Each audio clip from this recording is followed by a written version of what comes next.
जय श्री राधे। जय श्री कृष्ण। श्री सद्गुरुवे नमः। श्री राधा कृष्णाभ्याम नमः। श्री गणेशाय नमः। श्रीमद् भागवत कथा के प्रथम दिवस के तृतीय भाग में नारद जी ने पूछा, महाराज, भागवत के श्रवण मात्र से कैसे कैसे पापी तर सकते हैं। तब सनकादिकों ने कहा, नारद जी, ये तुम्हारा प्रश्न ही गलत है। ऐसा कोई पापी ही नहीं जो भागवत के श्रवण से बच के रह जाए। हम तो कहते हैं कि वह तरेगा जो थोड़ा बहुत पाप किया हो, लेकिन भागवत के श्रवण से वह भी तरा है जिसने पाप के सिवा कुछ नहीं किया। ये मानवा पाप कृतस्तु सर्वदा, जिसने सदा पाप ही किया है, सदा दुराचार में ही रत है। क्रोधाग्नि दग्धा, क्रोध की अग्नि में जो जलते ही रहते हैं। कुटिलता और काम जिनका अंतःकरण हो गया है, पर ऐसे प्राणी भी सप्ताह यज्ञेन कलो पुनिन्ते, इस घोर कलयुग में कथा श्रवण करके पवित्र हो जाएगा। हम तो कहते हैं कि जिसने जीते जी भी ये कथा अगर न सुनी हो, अर्थात बिना सुने ही प्राण त्याग दिया हो, वह भी ये कथा सुन ले तो पवित्र हो जाए, प्रेत आदि योनियों से भी मुक्त हो जाए। ये मानवा पाप कृतस्तु सर्वदा, सदा दुराचार रता विमार्गा, क्रोधाग्निदग्धः कुटिलाश्च कामिना, सप्तायज्ञेन कलो पुनिन्ते ते। नारद जी ने हाथ जोड़कर कहा, क्षमा करें, मरने के बाद जिसने कथा सुनी और मुक्त हुआ, ऐसा कोई इतिहास हमें सुनाइए।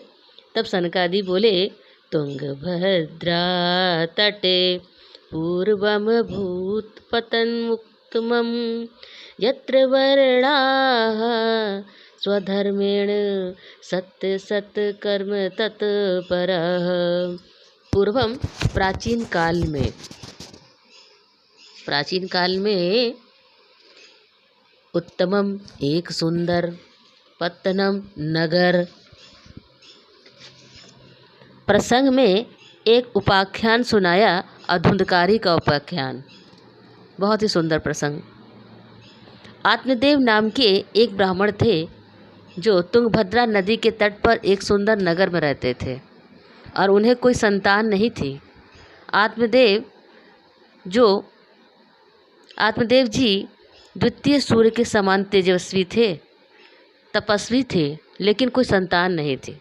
वे दूसरे को जब देखते थे तो अपने बच्चे को गोद में लेकर प्यार करते हुए देख करके उनके मन में भी कामना उत्पन्न हुई कि ये सुख हमको भी मिलता तो कितना आनंद आता। लेकिन वास्तविकता यह है कि संग से ही हृदय में कामना भी उत्पन्न होती है। जैसा संग वैसा रंग, जैसी पानी वैसी वाणी, जैसा रंग जैसा अन्न होता है वैसा ही हमारा मन होता है। इसलिए हमारे जीवन में संग का बहुत प्रभाव पड़ता है। भगवान गीता में कहते हैं, संग से ही कामना की उत्पत्ति होती है। आत्मदेव ब्राह्मण को लगा कि मेरे भी ऐसे संतान होती, हम भी ऐसे ही लाड करते, और मन में बड़ा पश्चाताप हुआ कि मेरा जीवन तो व्यर्थ हो गया। अब तो उनको यही दिखाई देने लगा कि इसी से हमारे जीवन की सार्थकता है। और आत्मदेव ब्राह्मण ने बहुत पूजा पाठ किया, लेकिन कोई संतान नहीं हुई। अंत में क्या हुआ, जीवन से दुखी होकर वो मरने के लिए चल पड़े। संतान ही नहीं, वे जो गाय भी पालते थे, उस गाय का भी बछड़ा या बछिया कुछ नहीं होता था। पेड़ भी लगाते थे ना, तो क्या होता था, उस पेड़ में फल ही नहीं होता था। इसे दुर्भाग्य कहो या भगवान की इच्छा, कुछ भी कह सकते हैं आप। पंडित जी मरने जा ही रहे थे कि अब मर जाएंगे, इस जीवन से कोई लाभ नहीं। उधर से एक सन्यासी आ रहे थे। संत ने जब पंडित जी को रोते हुए देखा तो पूछा, कथम रोदिसी विप्रत्वम। पंडित जी ने कहा, जीवन में अब कोई सुख नहीं बचा महाराज, कोई आता नहीं है। अब जी करके क्या करेंगे, कारण क्या है। पंडित जी ने कहा, हमें कोई संतान नहीं है। तो सन्यासी ने समझाया, न कोई किसी को सुख देता है, न कोई किसी को दुख देता है। अगर बेटे से सुख होता ना तो सब कि बेटे हैं सभी अपने बाप को सुख देते। अगर बेटे से दुख होता ना तो दुनिया के जितने बेटे हैं ना सब अपने बाप को दुख देते, लेकिन ऐसा नहीं है। कोई बाप अपने बेटे को सुखी होता है और कोई बाप अपने बेटे से दुखी होता है। तो उस दुख और सुख का कारण ना तो बेटा है ना ही बेटी है, बल्कि उसके दुख का कारण उसके अपने कर्म होते हैं। वह कर्म ही उसके सुख दुख की मूल कारण होते हैं। काहू न कोऊ सुख दुख करे दाता, निज कृत कर्म भोग सब भ्राता। और रही बात पुत्र प्राप्ति की, तो कर्म ही कारण है। और पिछले जन्म के हमारे जो कर्म ही प्रारब्ध बन करके आते हैं। प्रारब्ध को ही भाग्य कहते हैं। प्रारब्ध होता क्या है? बोले हमारे पहले के जो भी कर्म होते हैं ना उसी का रिजल्ट जो परिणाम है वो प्रारब्ध है। जो कर्म हम पहले कर चुके हैं अब उसे भोगना ही होगा, और उसका भोग जब प्रारंभ हो जाता है तो उसे ही हम प्रारब्ध कहते हैं। कर्मों का भोग आरंभ हो गया उसी को प्रारब्ध कहते हैं। कर्मों का भोग आरंभ हो गया उसी को प्रारब्ध कहते हैं।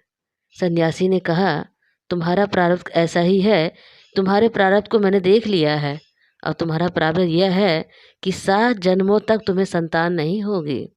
इस जन्म की तो दूर की बात है, अभी इसके बाद भी 6 जन्म जब होंगे ना उसके बाद भी तुम्हें संतान की प्राप्ति नहीं होगी। तुम्हारे प्रारब्ध ही ऐसे हैं। संन्यास में ही सर्वदा सुख होता है, इसलिए तुम पुत्र की आशा त्याग दो, सिर्फ भगवान का भजन करो। क्या करना है? भगवान का भजन करो। संन्यास माने सम्यक त्याग कर दो। जितना हम त्याग करते जाएंगे ना उतनी ही शांति, अमित शांति और सुख का अनुभव होगा। और जितना ही हम बटोरते जाएंगे ना उतना ही हमें दुख का अनुभव होगा। शांति कौन है? बोले भगवान की बहन है। राम जी की बहन का नाम है, सुमित्रा जी की बेटी थी। शांता जी का विवाह किसके साथ में हुआ? श्रृंगी जी के साथ। तो श्रृंगी जी की जो पत्नी है ना वो कौन है? बोले राम जी की बहन है। शांता जी का विवाह किससे हुआ? बोले महात्मा से। मतलब बोले शांति तो महात्मा को ही प्राप्त होती है। लेकिन आत्मदेव ब्राह्मण को समझ में नहीं आ रहा था, इतना महात्मा समझा रहे हैं। हम सब इंसान भी ऐसे ही हैं। जब कोई बात समझाई जाती है समझ में नहीं आती है। जब प्रकृति या परिस्थितियाँ हमें ठोकर मारती हैं तो बात समझ में आती है। फिर क्या हुआ? लेकिन आत्मदेव ब्राह्मण को समझ में नहीं आया। आत्मदेव ने कहा महाराज ये सब प्रवचन में भी बहुत अच्छे से दे सकता हूँ, लेकिन आपको क्या पता पुत्र का सुख क्या होता है? ये तो कोई गृहस्थी ही जान सकता है। पंडित जी ने कहा महाराज ये तो मुझे पुत्र प्राप्ति का वरदान दीजिए, नहीं तो मैं यहीं मर जाऊंगा। ब्रह्म हत्या का दोष आपको लगेगा, कह दे रहे हैं। तब उसको संतोष दिलाने के लिए संत जी ने क्या किया, अपनी झोली से एक फल निकाला और कहा कि ले इसे ले जाओ और इस फल को अपनी पत्नी को खिला देना। यदि तुम्हारी पत्नी 1 वर्ष तक नियम पूर्वक रहेगी तो तुम्हें संतान की प्राप्ति हो जाएगी। कहते हैं जो हमारे भाग्य में नहीं लिखा होता है वो संत की कृपा से हमें प्राप्त हो जाता है। फल लेकर आत्मदेव ब्राह्मण आए। पत्नी से कहा इस प्रसाद को खा लेना, तुम्हें पुत्र की प्राप्ति होगी। पत्नी ने इतने कुतर्क किए, फल नहीं खाया, ले जा करके गाय को खिला दिया। स्वयं क्यों नहीं खाया? बोले बड़ी कुटिल थी महाराज वो, बुद्धि ऐसी होती है ना, जल्दी मानती नहीं है ना। फल लेकर गई और अपनी पड़ोसन से कहने लगी। कोई अच्छी बातें जब होती है ना हम 4 लोगों से पूछते ज़रूर हैं। वैसे ही वो भी करी। मैं इस फल को नहीं खाऊंगी क्योंकि फल खाने से मैं गर्भवती हो जाऊंगी। गर्भवती होने से मेरा पेट बढ़ जाएगा और पेट बढ़ जाने से मेरा भोजन कम हो जाएगा। भोजन कम होने से मैं दुर्बल हो जाऊंगी। तो तू ही बता कि गृह कार्य कथम भवेत। उसकी पड़ोसन ने कहा अपनी ननद को बुला लेना ना। बोली मेरी ननद बहुत चोरी करती है, मैं उसको कभी नहीं बुलाऊंगी। और बहन मान ले गांव में अचानक चोरों का पूरा ग्रुप आ गया, समूह आ गया, तुम लोग तो भाग जाओगी। और जब मैं प्रेग्नेंट हो जाऊंगी, गर्भवती रही स्त्री भला कैसे भाग पाएगी बताइए। मान लो बहन वसुदेव जी की भांति बहुत दिनों तक मेरे गर्भ में ठहर गया और गर्भ ठहरा रह गया तो मेरा मरण ही हो जाएगा। पर कहीं वह गर्भ में टेढ़ा हो गया तब तो जीवन से मैं हाथ धो पड़ूंगा, तब तो मेरे जीवन से ही हाथ धोना पड़ जाएगा। इस तरह धुंधली ने इतने कुतर्क किए कि उसने वो फल नहीं खाया। एवं कुतर्क योगेन तत्फलम नेव भक्षितम। उसकी पड़ोसन ने कहा, देख बहन, तुझे खाना है तो खा, नहीं खाना है तो मत खा। अब मैं तो अपने घर जा रही हूँ। कुछ समय के पश्चात क्या हुआ, धुंधली की बहन आ गई और धुंधली ने अपनी बहन को सारी बातें बताई। अब पड़ोसन से बताई तो मन नहीं भरा, अब अपनी बहन को बता रही है। धुंधली की बहन ये चाहती थी कि धुंधली को कोई संतान ना हो, जिससे उसकी सारी संपत्ति उसकी बहन की हो जाए। धुंधली की बहन ने कहा कि बहन, इन बाबा बैरागी की बात पर अगर विश्वास मत करना। खाने से कहीं बच्चा होता है क्या? एक काम करो, तुम्हारी गाय का भी तो कोई बछड़ा नहीं हो रहा है, तो तुम इस फल को अपनी गाय को खिला दो। इससे परीक्षण भी हो जाएगा। और रही बात है पुत्र की, तो मैं गर्भवती तो हूँ ही, मैं अपने पुत्र को अपने पति के द्वारा तुम्हारे यहाँ भिजवा दूंगी और इसके बदले में तुम मुझे खूब धन दे देना। ठीक है, अब सुन लीजिए, अदला बदली धन का और बच्चे का। धुंधली अपने बहन की बात को मान गई और धुंधली ने गर्भवती होने का नाटक कर लिया। कुछ समय पश्चात जब धुंधली की बहन के पुत्र हुआ तो उसने अपने पति के द्वारा उस पुत्र को धुंधली के यहाँ भिजवा दिया। धुंधली अपनी बहन के पुत्र को अपना मानकर उसका खूब लालन पोषण करने लगी और धुंधली ने उसका नाम अपने हिसाब से रख दिया, धुंधकारी रख दिया। कुछ समय के पश्चात क्या हुआ, उस फल को धुंधली ने जिस गाय को खिलाया था, उस गाय के भी एक संयोग से सुंदर बालक का जन्म हुआ। वो बालक देखने में बड़ा ही सुंदर था, लेकिन बस थोड़ा सा अंतर क्या था, उसके कान गाय के जैसे थे। इसीलिए आत्मदेव जी ने उनका नाम क्या रख दिए, गोकर्ण रख दिए। समय बीतने के साथ दोनों को ही ख्याति मिली, एक विख्यात तो दूसरा कुख्यात निकल गया। कियत कालेन तौ जातो तरुणो तन्वयवुवो गोकर्ण पंडितो ज्ञानी धुंधकारी महाखला।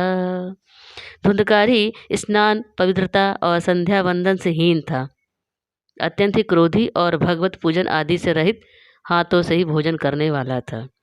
वह चोर, सबसे बैर भाव रखने वाला और दूसरे के घरों को जला देने वाला था तथा छोटे छोटे बच्चों को पकड़कर तत्काल उन्हें कुएं में गिरा देता था, क्योंकि कुसंगति से उसने पिता का सारा मान सम्मान और धन लुटा दिया। एक दिन तो अपने माता पिता की ही खूब पिटाई करी। पुत्र के इस अधर्म आचरण को देखकर एक दिन पंडित जी बड़े जोर जोर से रोने लगे और कहने लगे, अरे इससे तो हमारा बिना पुत्र का होना ही अच्छा था, कुपुत्र का होना तो और कष्टदायक होता है। निर्णय किया कि अब वे आत्महत्या कर लेंगे और वे आत्महत्या करने के लिए जा ही रहे थे कि उसी समय गोकर्ण जी महाराज आ गए। गोकर्ण जी ने अपने पिता का हाथ पकड़ा और उन्हें बड़ा ही सुंदर उपदेश दिया। न चेन्द्रस्य सुखम किंचिन सुखम चक्रवर्तिनः सुखमस्ति विरक्तस्य मुनरे एकांत जीवनः। पहले भी गोकर्ण जी महाराज कि पिताजी जा रहे थे आत्महत्या करने के लिए, संतान नहीं थे तब। अब संतान हो गए तो फिर भी जा रहे हैं आत्महत्या करने के लिए। अब पुत्र फिर इनको समझा रहे हैं। उतने टाइम भी संत महात्मा समझा रहे थे, नहीं समझ में आया। अब पुत्र रूप में, संत के रूप में समझा रहे हैं, हे पिताजी, इस संसार में ना तो इंद्र को सुख है ना ही सम्राट को सुख है। अगर सुख है तो केवल विरक्त महात्माओं के पास में है। यदि आप सुख प्राप्त करना चाहते हैं तो संतान रूपी मोह को छोड़ दीजिए और सब कुछ त्याग करके वन में चले जाइए। पंडित आत्मदेव जी कहते हैं कि हे पुत्र, वन में जाकर मुझे क्या करना होगा, तुम मुझे विस्तार पूर्वक समझाओ। अच्छा। तब गोकर्ण जी ने अपने पिता को बड़ा ही सुंदर उपदेश दिया कि जो भागवत जी का सार सर्वस्व है, देहेस्मिन् देहेस्थिमान् सुरुधिरे अभिमतिं त्यज त्वं जाया सुतादिषु सदा ममतां विमुच्य पश्यानिशं जगदीदं क्षणभङ्गनिष्ठं वैरागराग रसिको भव भक्तिनिष्ठः। त्वम आप, अस्थि मांस रुधिर, हड्डी मांस और रक्त से बना हुआ, देह शरीर के विषय में सदा सर्वदा के लिए ममतामय ममता को विमुच त्याग दीजिए। इदम इस जगत संसार को अनिश्यम सर्वदा पश्य देखिए। विराग राग रसिका, वैराग के प्रेम में दीवाना, भक्ति निष्ठ भगवान की भक्ति में लीन भव हो जाइए। हे पिता, श्री मांस और रक्त के बने हुए शरीर के विषय में अभिमान को त्याग दीजिए। पत्नी और पुत्र आदि के विषय में हमेशा के लिए आप ममता को त्याग दीजिए तथा इस संसार को सर्वदा आप क्षणभंगुर समझिए और वैराग के प्रेम में दीवाने तथा भगवान की भक्ति में लीन हो जाइए। धर्म भजस्व सततम त्यज, लोक धर्मान सेवस्य, साधु पुरुषान जहि काम तृष्णाम। अनयस्य दोष गुण चिंतन मासु, मुक्तवा सेवा कथा रस महो, नितराम पिब त्वम। त्वम सततम धर्म भजस्व, लोक धर्मान त्यज, साधु पुरुषान सेवस्व, काम तृष्णाम जहि। अनश्य दोष गुण चिंतनम आसु, मुक्तवा सेवा कथा रसम अहो नितराम पिब। आप संसार के पूर्व प्रपंचों को त्याग करके निरंतर धर्म का सेवन कीजिए, साधु संतों की सेवा कीजिए, विषयों की आसक्ति को त्याग दीजिए, दूसरों की बुराई और अच्छाई के चिंतन को छोड़ करके भक्तों की सेवा और भगवान की कथा के रस का बड़े आनंद से रसपान कीजिए। गोकर्ण जी के उपदेश को सुनकर के पंडित आत्मदेव जी वन में चले गए और वहाँ प्रतिदिन नियम पूर्वक श्रीमद् भागवत जी के दसम स्कंद का पाठ करते थे और श्रीमद् भागवत जी के दसम स्कंद का पाठ करते करते उन्होंने साक्षात भगवान श्री कृष्ण को प्राप्त कर लिया। पिता के मर जाने के पश्चात अपने पुत्र से त्रस्त होकर एक दिन रात्रि में धुंधले कुएं में गिर गई और उससे वह मर गई और गोकर्ण जी महाराज तीर्थ यात्रा करने के लिए चले गए। अब धुंधकारी 5 वैश्याओं के साथ घर में ही रहने लगा। एक दिन क्या हुआ, एक दिन और वैश्यों ने धुंधकारी से बहुत सारे धन की याचना की। वैश्याओं की कामना को पूर्ण करने के लिए धुंधकारी ने एक राजा के घर में चोरी की और ढेर सारा धन ला करके उन वैश्याओं को दे दिया। रात्रि में जब उन वैश्याओं ने बहुत सारा धन देखा तो आपस में कहने लगे कि एक न एक दिन तो ये राजा के द्वारा पकड़ा जाएगा और हमें भी जेल की हवा खानी पड़ेगी। इसीलिए उन सब ने क्या किया, मिल करके रात्रि में उसके गले में फांसी का फंदा लटका कर उसे मारने का प्रयास किया। लेकिन इतने पर भी जब वह नहीं मरा तो उन वैश्याओं ने क्या किया, धधकते हुए आग के अंगारे को उसके मुंह में डाल दिया और आग की ज्वाला की भयंकर पीड़ा से धुंधकारी मर गया। वे वैश्याएं धुंधकारी को मरने के पश्चात सारा धन लेकर के वहां से चली गई। इसीलिए बुद्धिमान व्यक्ति को दुष्ट स्त्रियों का कभी भी विश्वास नहीं करना चाहिए। धुंधकारी की मृत्यु का समाचार जब गोकर्ण जी को मिला तो गोकर्ण जी ने गया में जा करके धुंधकारी के निमित्त श्राद्ध किया। एक दिन घूमते टहलते गोकर्ण जी अपने नगर में आए और अपने घर के आंगन में जा कर के सोने लगे तो रात्रि में उन्हें क्या हुआ, एक प्रेत दिखाई पड़ा। वो कभी भेड़ का बच्चा बन जाता है तो कभी हाथी बन जाता है, कभी वैश्या बन जाता है, भैंसा बन जाता है, कभी राजा बन जाता है, कभी आपने आपको गोला आग का गोला बना लेता है। गोकर्ण जी ने उसे पूछा, तुम हो कौन, कौन हो तुम? क्या तुम कोई पिशाच हो या राक्षस हो? राधे, तुम कौन हो, अपना परिचय दो। गोकर्ण जी के द्वारा ऐसे पूछ जाने पर प्रेत जोर जोर से रोने लगा, लेकिन फिर भी वो कुछ नहीं बोल पाया। तब गोकर्ण जी ने अंजलि में जल लेकर उस प्रेत के ऊपर फेंक दिया और उस जल के प्रभाव से उसमें बोलने की सामर्थ्य आ गई। अब वह प्रेत कहता है, अहम भ्राता त्वदीयुष्मे धुंधकारीति नामता। क्या कह रहे हैं, कहते हैं, स्वीकीनेव दोषेण ब्रह्मत्वं नासितं मया। हे भाई, मैं धुंधकारी हूँ, मैं आपका ही भाई हूँ।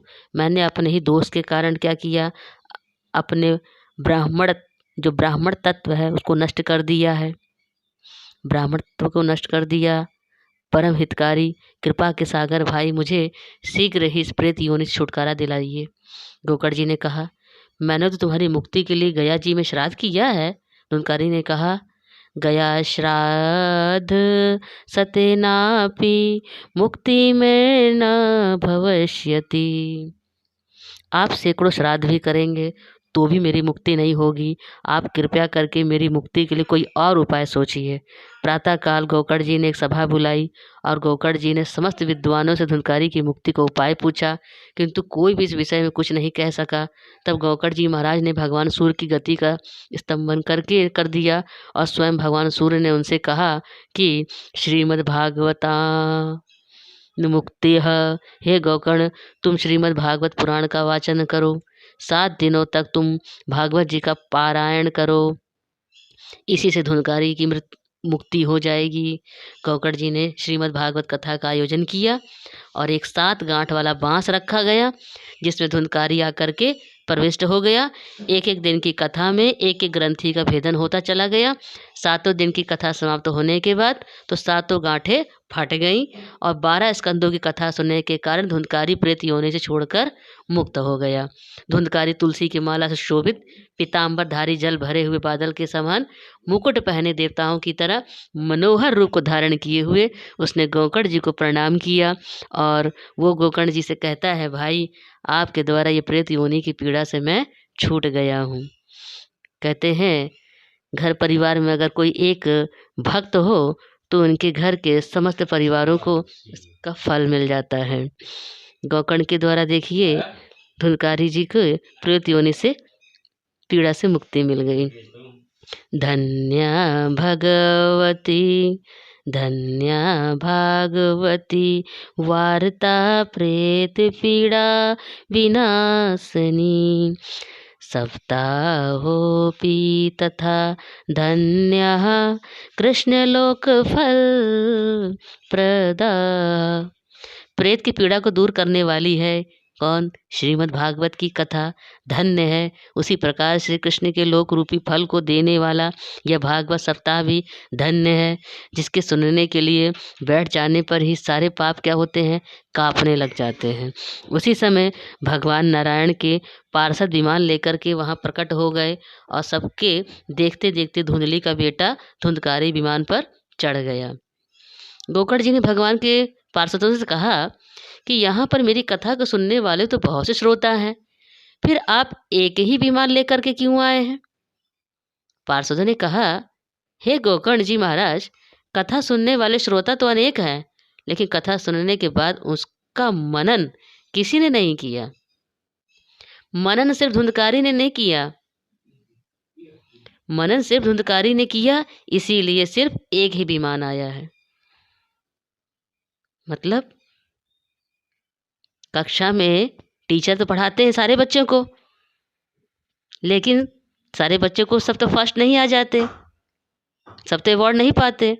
कि जो बच्चा टीचर की पढ़ाई बातों को बैठ के स्वाध्याय करता है, आत्मचिंतन करता है, मनन करता है, वही नंबर 1 पे आता है। वैसे ही श्रीमद् भागवत कथा में सुनने वाले श्रोताएं अनेक हैं, लेकिन मनन किसने किया है? कि धुंधकारी जी ने किया था, इसीलिए उनके लिए ही विमान आया है। भगवान के पार्षद धुंधकारी को लेकर के चले गए और श्रोता समाज उदास हो गए। तब गोकर्ण जी ने श्रोताओं से कहा कि चिंता मत करिए, कथा तो हमारे घर की है, हम पुनः श्रीमद् भागवत जी का कथा का आयोजन कर देंगे। कुछ समय के पश्चात श्रावण के महीने में मास में गोकर्ण जी ने पुनः भागवत कथा का आयोजन किया। सभी ने नियम पूर्वक कथा सुनी, उसका मनन किया। अतः अब की बार तो जितने श्रोता थे उतने विमान प्रकट हो गए। साक्षात भगवान नारायण प्रकट हो गए। भगवान नारायण ने गोकर्ण जी महाराज को अपने हृदय से लगा लिया और जैसे त्रेता युग में अयोध्या वासियों को भगवान श्री राम अपने साथ लेकर गए थे, उसी प्रकार से भगवान श्री कृष्ण सबको लेकर के गोलोक धाम को चले गए। अयोध्यावासिनः पूर्व यथा रामेण संगताः तथा कृष्णेन ते नीता गोलोकम योगी दुर्लभम। गोकर्ण उपाख्यान का आध्यात्मिक भाव देखिए। ये आत्मदेव की कथा को हमें समझना चाहिए ये आत्मदेव कौन है, धुंधकारी कौन है? आइए हम इन्हें जानते हैं। ये कथा इतिहास होने के साथ साथ हमारे जीवन से भी जुड़ी हुई है। अध्यात्म दृष्टि से अगर हम देखते हैं तो तुंगभद्रा नदी के तट पर रहने वाला ब्राह्मण कौन है? तुंग माने श्रेष्ठ और भद्र माने कल्याण। तो श्रेष्ठ कल्याण करने का जो साधन है उसी का नाम है तुंगभद्रा। आत्मदेव कौन है? मानव शरीर से ही जो कल्याण किया जा सकता है। इंसान जो हमें मिला है, मनुष्य का तन बहुत ही दुर्लभ मिला है। ये हमें प्रभु से ही साक्षात करने का मौका मिला और मनुष्य देह से ही हम प्रभु को पा सकते हैं। ये एक ऐसा साधन है मानव देह। तो क्या कहते हैं, आत्मदेव कौन है? मानव शरीर से ही तो कल्याण किया जा सकता है। पशु पक्षी अपना कल्याण नहीं करते हैं। कल्याण का प्रयास तो मानव ही करता है। मानव देह से ही मोक्ष का मार्ग प्रशस्त करता है। इसीलिए बड़भागियों को ही मानव शरीर मिलता है। बाबा तुलसीदास जी कहते हैं, बड़े भाग मानुष तन पावा, सुर दुर्लभ सद ग्रंथन गावा। छोटे मोटे भाग्यशालियों को नहीं मिलता ये शरीर, इसीलिए केवल यही मोक्ष के मार्ग को प्रशस्त करता है।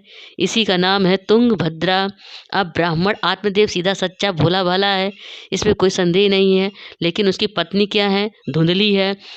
अब जीवात्मा की पत्नी कौन हो गई? बुद्धि देवी। हमारी जो बुद्धि है ना, बस वही धुंधली है। धुंधली माने होता है कुतर्कनी, संशयात्मिका बुद्धि है। धुंधली कैसे करती रहती है, शंका हर करती है। ये जो बुद्धि है ना, यही तो आत्मदेव को क्या करती है? भटकाती है। उससे परेशान होके मरने गया और आत्मदेव क्या किया? आत्मदेव लेकिन मिल गए संत तो दे दिया फल। अब ब्राह्मण ने गलती करी क्या? संत ने कहा अपनी पत्नी को फल खिला देना, पर आत्मदेव ने क्या किया? फल उसे खिलाया नहीं, दे दिया कि लो फल खा लेना। यही गलती हम लोग भी करते हैं।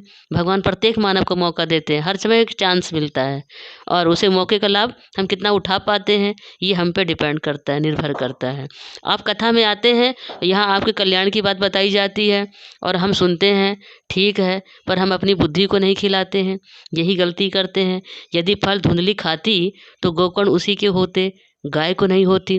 परंतु उस ब्राह्मण की किस्मत में तो संतान थी ही नहीं, जो कि पहले ही उस संत ने का बताया था। ऐसे ही यदि हम भी कथा सुन के कथा को अपनी बुद्धि को न खिलाएं, अर्थात मनुमंथन करें, अपनी बुद्धि को खिलाएं अर्थात मनुमंथन करें, कथा सुनकर एकांत में बैठकर चिंतन करें। चिंता और चिंतन में अंतर है। चिंता क्या करती है? संसार की अगर हम चिंता करेंगे घर गृहस्थी की, पर चिंतन परमात्मा का करते हैं। और आपकी बुद्धि एक बार भी चिंतन करे तो बिना कल्याण हुए रह सकता नहीं है। पर हम करते क्या हैं? वह फल हम दूसरे को खिलाते हैं, अर्थात दूसरे को उपदेश देते रहते हैं और स्वयं कुछ नहीं करते हैं। इसीलिए कथा सुनने पर भी हमारी बुद्धि को, इसीलिए कथा सुनने पर अपनी बुद्धि को खिलाएं। कथा के चरित्रों को अपने जीवन में उतारना जरूरी है, उन्हें अपनाना, तभी कल्याण संभव होगा। आत्मदेव को धुंधकारी ने सताया तो वह घर छोड़कर वन की ओर भागा, तो रास्ते में मिल गए गोकर्ण जी। ये कथा तो आपने बहुत सुनी है, इसीलिए इस कथा का जो सार है वो आप ध्यान देकर सुनिए। मिल गए गोकर्ण जी। ये गोकर्ण जी कौन है? गौ माने होता है इंद्रियां और कर्ण माने होता है कान। तो कान रूपी ज्ञान इंद्रियों से सुना हुआ ज्ञान।